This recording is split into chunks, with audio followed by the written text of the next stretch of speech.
Hola, bienvenidos a mi canal Aprendemos de Todo. En este video vamos a ver la parte 2 de la teoría del aprendizaje por descubrimiento de Jerome Bruner. En la parte 1 vimos algunos conceptos básicos de él, ¿sí? Cuando nació, etc.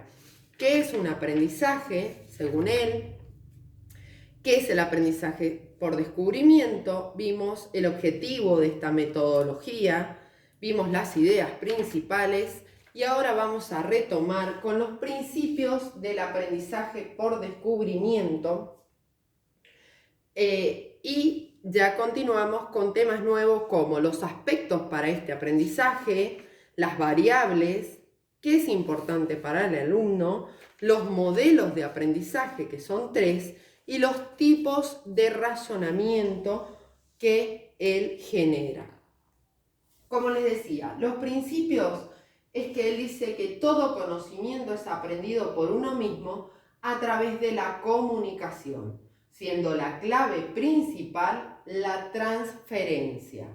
Esta palabra que él utiliza mucho, transferencia, significa todo conocimiento que se puede llevar a la acción o aplicar en diversas situaciones, ¿sí?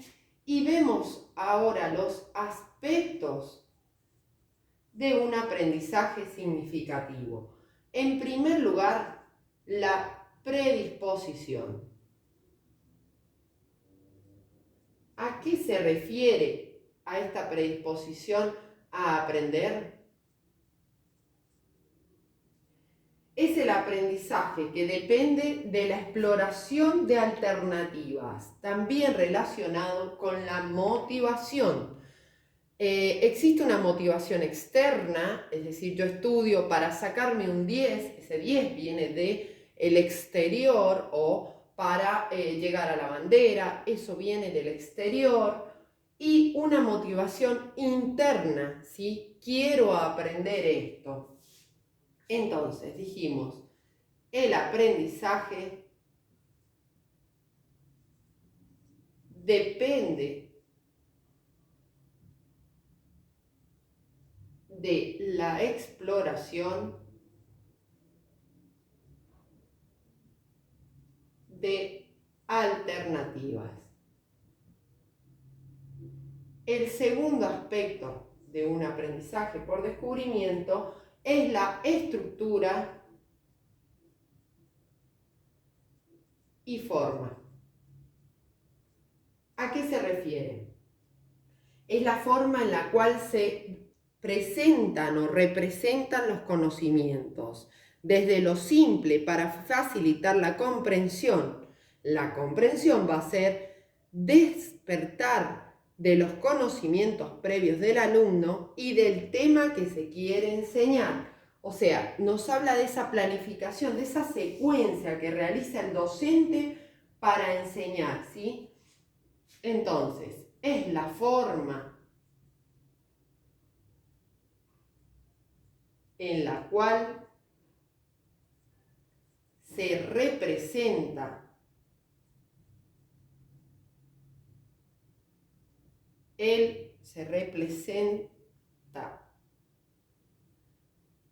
el conocimiento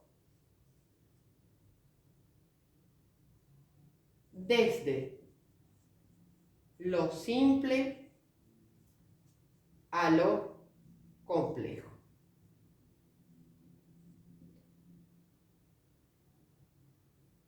Para facilitar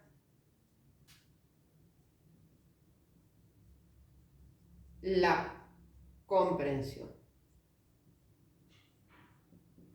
Esta comprensión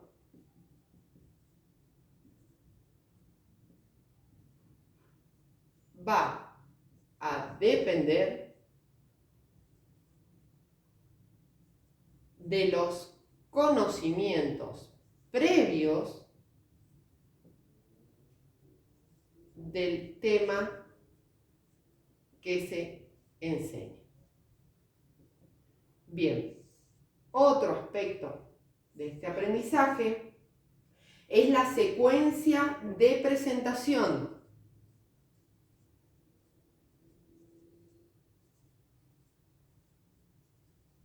podemos relacionar con lo que decía Vygotsky de la lógica y la psicológica del material, ¿sí? ¿Se acuerdan? Es más o menos lo mismo en diferentes palabras. Guiar al alumno a través de una secuencia que permita la comprensión, o sea, tiene que estar ordenada, tiene que ser coherente. La transformación transformar y transferir lo aprendido. Desde lo más simple a lo más complejo, nuevamente, no hay una secuencia ideal para todos los alumnos. O sea, no todos los alumnos aprenden de la misma forma. Guiar al alumno a través de una secuencia que permita la comprensión,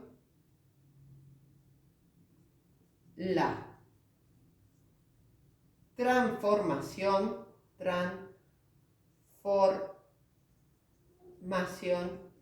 y transferencia. Recuerden transferencia, que es la aplicación del conocimiento. Y el último aspecto, vamos a ver si entra acá, es el cuarto: forma y frecuencia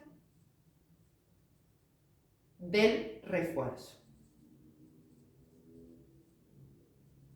¿A qué se refiere?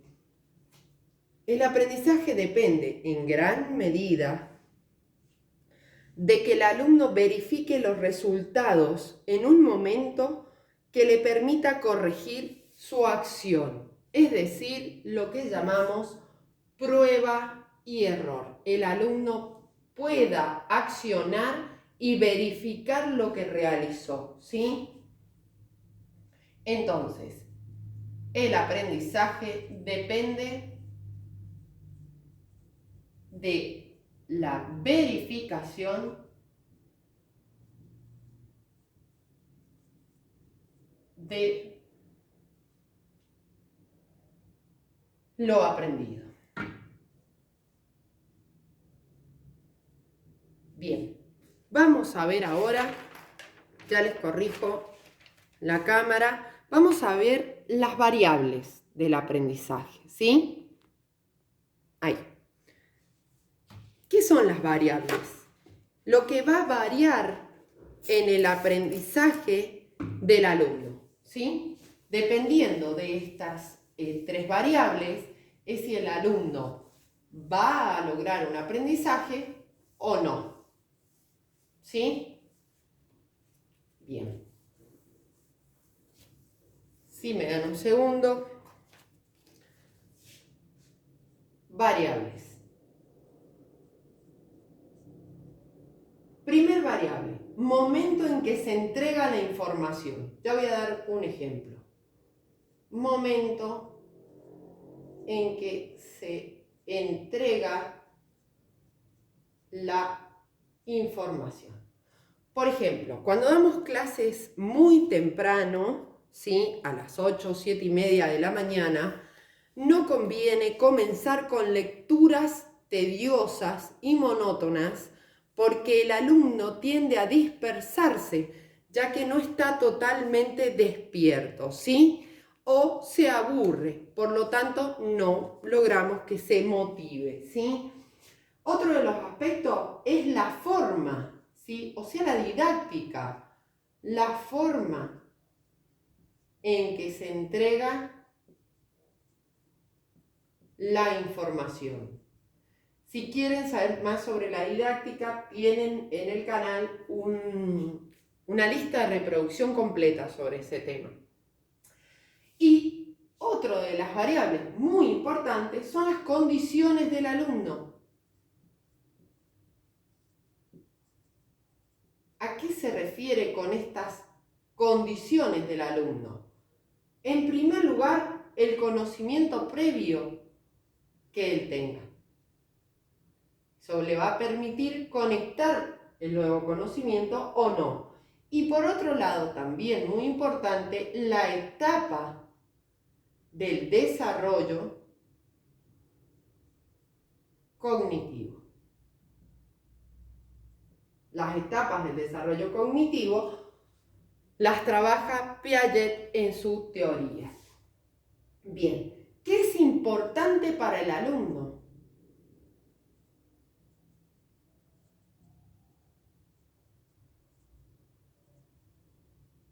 Ninguna teoría sirve si no la podemos aplicar, ¿sí? Por eso es que yo trabajo mucho sobre las variables y los ejemplos en el plano educativo. ¿Qué es lo importante para el alumno? Descubrir el conocimiento para que sea útil, ¿sí? Útil. Descubrir el conocimiento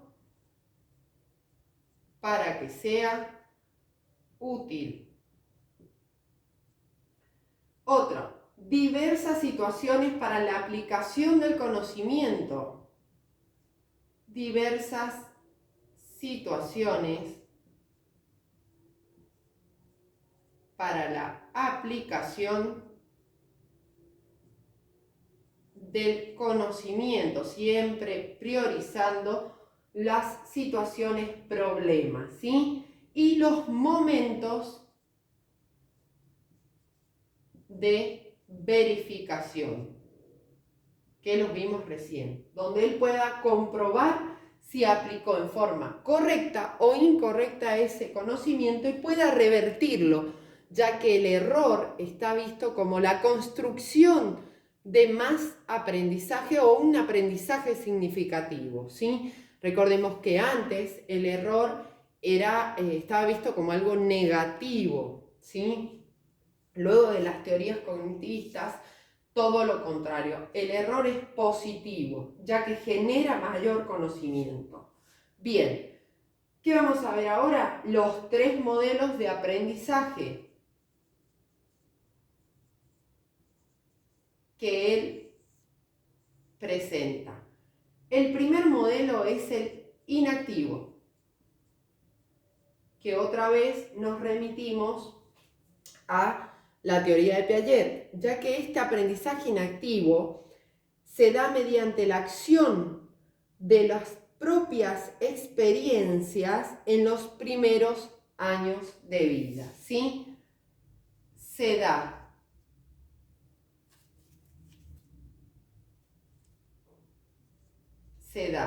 mediante la acción o experiencia durante los primeros años de vida. Y ustedes me dirán, bueno, después no se da. Sí, sí se da también, pero la construcción cognitiva que se genera es diferente. El aprendizaje icónico, ¿a qué se refiere? Se da mediante la imagen y representación de aquello que se aprende, ¿sí? O sea, aprendemos por representación. Por ejemplo, cuando el niño ve una planta en su casa, ¿sí? Va, no sé, que tiene una maceta, que tiene determinada forma, va a otra casa o va a otro lugar y reconoce esa representación, y aunque sea otra planta diferente, él la va a reconocer como planta, ¿sí? Se da mediante. Otro de los ejemplos más comunes es la pelota. Todo aquello que sea circular, que tenga esa representación, para un niño puede ser una pelota, aunque sea una naranja, aunque sea otro elemento, ¿sí? Se da mediante la imagen y representación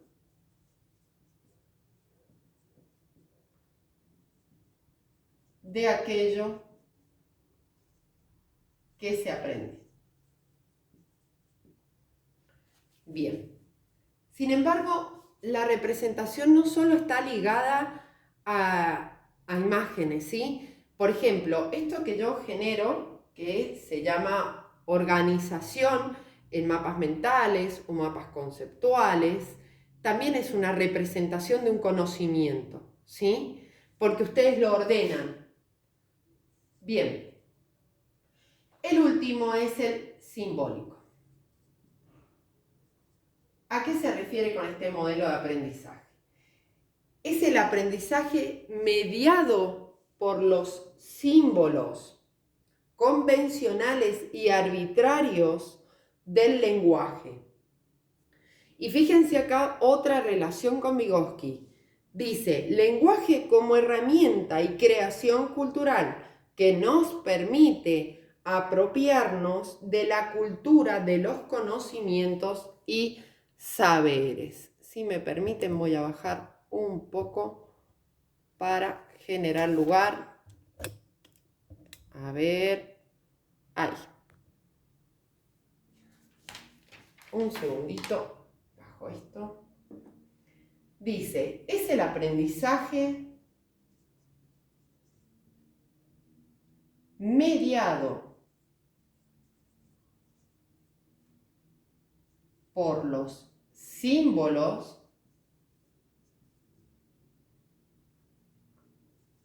convencionales y arbitrarios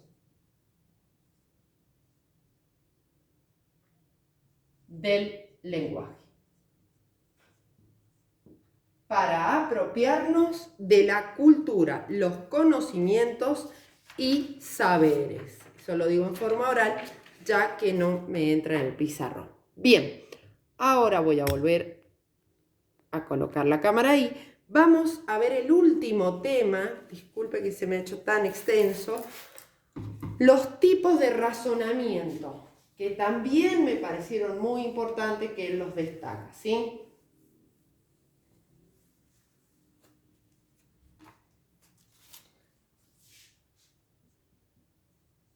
Tipos de razonamiento. El primero es el inductivo. ¿A qué se refiere con este tipo de razonamiento? De lo particular a lo general. Es decir, la suma de experiencias que los alumnos van a generar va a inducir una ley general, ¿sí? De lo particular a lo general. Luego tenemos el tipo de razonamiento deductivo. ¿Qué es lo contrario?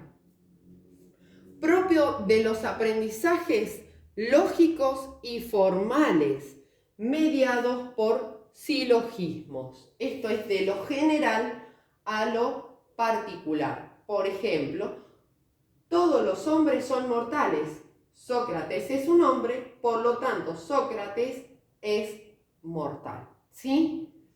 Tiene dos afirmaciones y una conclusión, este pensamiento deductivo. Propio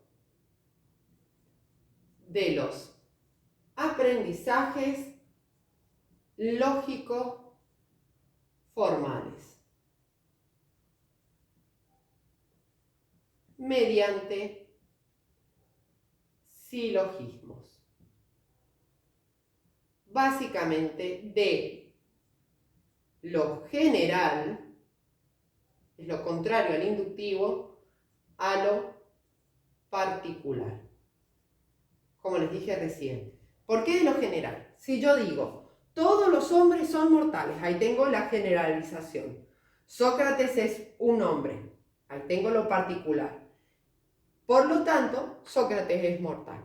¿Sí? Bien, y finalmente, el tipo de razonamiento que destaca Brunner es el transductivismo o el transductivo, vamos a decir, transductivo.